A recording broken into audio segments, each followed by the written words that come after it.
გორში 14 წლამდე კაცის განზრახ მკვლელობის საქმეზე მოკლულის ოჯახის წევრი დააკავეს. გამოძიება ოჯახის წევრის მიმართ დამამძიმებელ გარემოებებში ჩადენილი განზრახ მკვლელობის ფაქტზე სისხლის სამართლის კოდექსის 119 მუხლის ქვეპუნქტით მიმდინარეობს.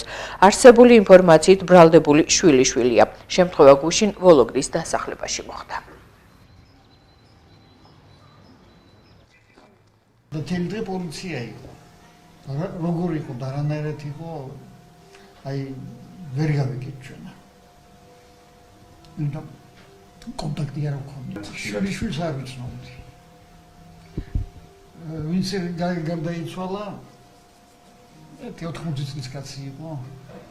უკვე ავანტყოფი იყო.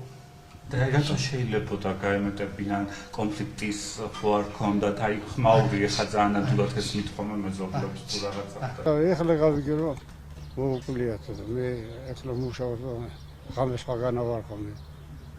ახლა ვარ. ვინ არის ეს მოკლული თუ იცნობ? მეზობელია შვილი რა. არა, შვილები ყავ ეხლა ერთი შვილი ყავ მაგაიასთან ერთად არის.